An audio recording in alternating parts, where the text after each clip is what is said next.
전능하신 하느님, 하느님께서는 온 세계에 계시며 가장 작은 피조물 안에 계시나이다.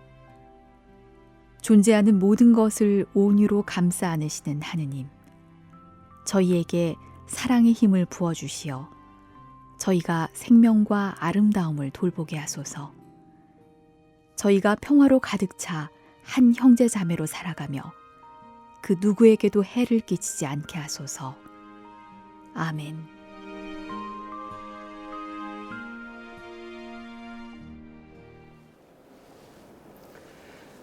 참미수님, 찬미 받으소서와 함께하는 생태 영성. 오늘부터는 회칙의 제5장 접근법과 행동 양식에 대해서 살펴보겠습니다. 이번에도 공동의 집 지구 교제 순서를 따라서 국제적 정치 안에서의 대화, 지역사회의 노력, 그리고 지속 가능한 발전, 과학과 종교의 대화, 이 순서로 제5장의 내용을 들여다보겠습니다. 먼저 오늘은 28번째 시간으로 국제적 정치 안에서의 대화에 관한 이야기를 해보겠습니다. 먼저 회칙의 164항에 있는 내용을 함께 읽어보겠습니다. 세계가 서로에게 의존한다는 사실은 우리 모두에게 영향을 미치는 특정한 생활 양식, 생산과 소비 방식의 부정적 결과를 우리가 깨닫게 할 뿐만 아니라 해결책들을 단지 일부 국가들의 이익 보호만이 아니라 세계적 관점에서 제안하도록 하는 것을 의미합니다. 이러한 상호 의존은 우리에게 공동 계획을 가진 하나의 세상을 생각하지 않을 수 없게 합니다. 이 세계는 서로 연결되어 있고 또 서로 의존하기 때문에 어떤 한 국가가 아니라 세계적 차원에서 이 생태 위기에 대응해야 한다는 그런 뜻이라고 할 수 있겠습니다. 사실 기후위기는 어느 한 국가에 제한되지 않습니다. 어떤 특정한 장소, 물론 기후위기의 영향을 더 많이 받는 지역이 있겠습니다만 이 생태위기, 기후변화에 따른 여러 가지 문제들은 전 세계적인 현상입니다. 그렇기 때문에 이 문제에 대응하기 위해선 개인적인 행동만으로 극복하기는 무척 한계가 있습니다. 개인의 실천은 무척 중요하지만 이 지구적 차원의 위기에 대응하기 위해선 국제사회의 정치적 대화와 협력, 그것이 반드시 필요합니다. 회칙은 이 점을 제5장에서 먼저 이야기합니다. 164항의 교황님이 그런 말씀하시죠. 개별 국가만의 조치로는 해결할 수 없는 근본적 문제들을 다루려면 세계적인 협의가 반드시 필요합니다. 유엔이나 그 산하기구 같은 국제 조직이 대화의 장이 되어서 꼭 필요한 합의를 이끌어내는데 중요한 역할이 있다는 그런 뜻이라 볼 수 있겠죠. 사실 이 기후변화에 대한 국제적 대응은 역사적으로 볼 때 계속 이어져 왔습니다. 우리가 흔히 뉴스에서 자주 듣는 IPCC, 기후변화에 관한 정부 간 협의체가 1988년에 설립이 됩니다. 이 IPCC는 지금까지 총 6차례 기후변화에 관한 전문 보고서를 발행해 왔습니다. 그리고 1992년이죠. 리우데자네이루에서 지구정상회의가 개최되었습니다. 지구를 살리기 위한 실천적 방향을 모색하는 자리였는데 185개국 대표단이 참가할 만큼 그 규모가 컸습니다. 이 리우 정상회의에서 가장 주목받았던 것이 바로 유엔 기후변화 협약이 체결된 점입니다. 그리고 몇 년 후 1997년이죠. 교토 의정서가 제3차 기후변화국 당사국 총회에서 채택이 되었습니다. 역사적으로 처음으로 법적 구속력이 있는 기후조약이었습니다. 물론 이 조약은 모든 국가에 적용되지 않는다는 그런 한계는 있었지만 온실가스 배출량을 제한하고자 하는 그런 의미 있는 성과를 내었습니다. 그런데 회칙에서도 언급되는 이런 몇몇 국제적 노력에도 불구하고 사실 그 기대는 그렇게 썩 좋지가 않았습니다. 회칙은 이 점을 지적하는데요. 국제적 협의를 여러 차례 계속해서 가져왔음에도 불구하고 그 성과는 미비했습니다. 그 이유를 회칙은 이렇게 지적합니다.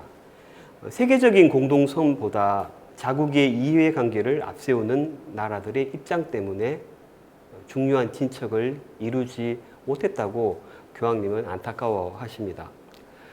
그럼에도 불구하고 또 세계 정상들 이런 국제적 협약은 잘 이렇게 진척이 없었지만 시민사회 단체들의 노력 때문에 생태 환경 문제는 점점 더 공적인 의제로 자리를 잡게 됩니다.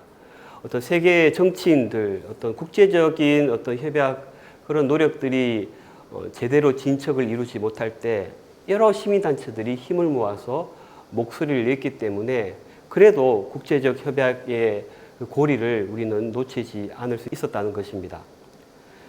저는 이런 시민사회 단체들의 어떤 노력을 공동의 집 지구를 위한 빛과 소금의 역할이다. 그렇게도 비유하고 싶습니다. 교황님은 이 회칙에서 이런 국제적인 어떤 여러 가지 협력, 협약에 대한 중요성을 강조하시면서 이렇게 말씀하십니다.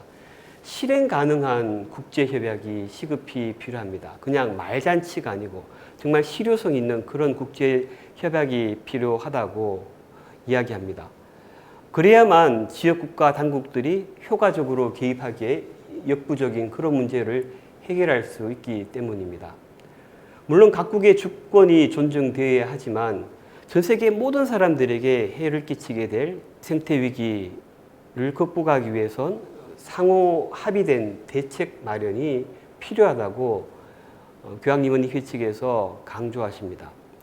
회칙에서 강조된 교황님의 이 말씀은 회칙이 반포되던 그 2015년 겨울에 있을 예정이었던 파리 기후변화 협약을 염두에 둔 말씀이라고 볼 수 있겠습니다.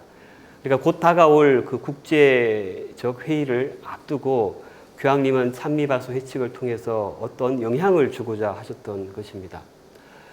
교황님의 이 말씀 때문이었을까요? 아마 그런 바람 때문이었을까요? 드디어 2015년 파리에서 쓰던 이 기후변화 협약은 성공적으로 마무리가 됩니다.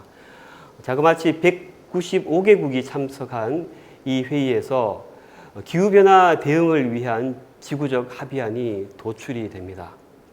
지구온난화로 인한 기온 상승을 산업화 대비 이전 2도 아래로 막고 또 산업화 이전 대비 1.5도 이상 그 기온 상승을 억제하도록 노력하고자 하던 그런 어떤 합의사항을 이끌어내었다는 점에서 이 파리 협정은 상당히 큰 의미를 갖고 있습니다. 물론 중간에 미국이 탈퇴하고 다시 가입하는 그런 우여곡절도 있었지만 뭐랄까요, 이 기후변화 대응을 위해서 가장 큰 성과를 낸 자리가 바로 이 파리 기후변화 협약이다, 그렇게 볼 수 있겠습니다. 회칙은 나아가서 이런 국제적인 협약의 중요성을 강조함과 동시에 이런 국제적인 어떤 협력에 있어서 책임은 공동으로 지지만 적용하는 데 있어서는 차등적 책임이 있다고 이야기합니다. 생태 위기는 분명히 공동의 책임이죠. 어떤 한 사람이 악당만이 잘못해서 생겨난 문제가 아니라 저를 포함해서 모든 사람들이 어느 정도 영향을 미친 모든 나라의 공동 책임입니다. 하지만 그것이 적용될 때 그것을 획일적으로 또 균등한 책임을 지는 것은 바람직하지 않다고 회칙은 이야기합니다.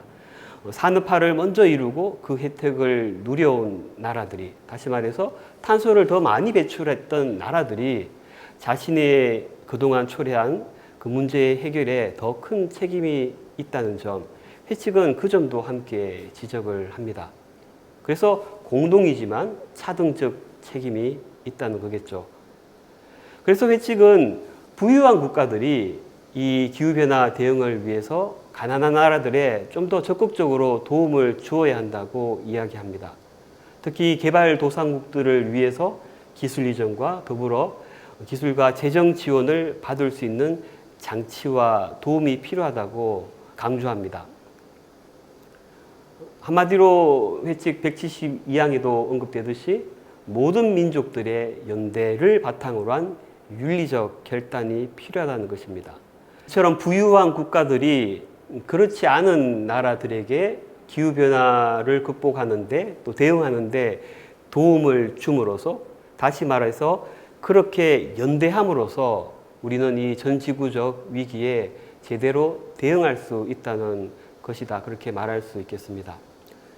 오늘 이야기를 마무리하면서 여러분께 이런 질문을 나누어 드리고 싶습니다. 국제적인 기후변화 대응에 있어서 한국은 어떻게 참여하고 있는가? 한국은 어떤 구체적인 실천을 하고 있고 어떤 기여를 하고 있는지 책이나 여러 가지 인터넷에서 한번 찾아보셨으면 좋겠습니다. 우리나라가 하고 있는 그런 노력들에 관심을 가질 때 우리 한국이 또 이 세계적인 국제적인 노력에 동참할 수 있는 동력이 될 수 있을 거라 저는 생각해 봅니다. 참고로 좀 안타까운 현실이죠. 해마다 이렇게 발표되는 이 기후변화 대응 지수에서 63개국 가운데 한국은 60위에 머무르고 있습니다. 좀 부끄러운 모습인데요. 여러분은 이 문제에 대해서 어떻게 생각하시는지요? 그리고 우리는 여기에 한 걸음 더 나아가서 이 세계적인 노력에 어떤 구체적인 실천을 하고 있는지 관심을 가져보셨으면 좋겠습니다. 이것으로 제28과 국제적 정치 안에서의 대화 이야기 마무리하도록 하겠습니다. 감사합니다.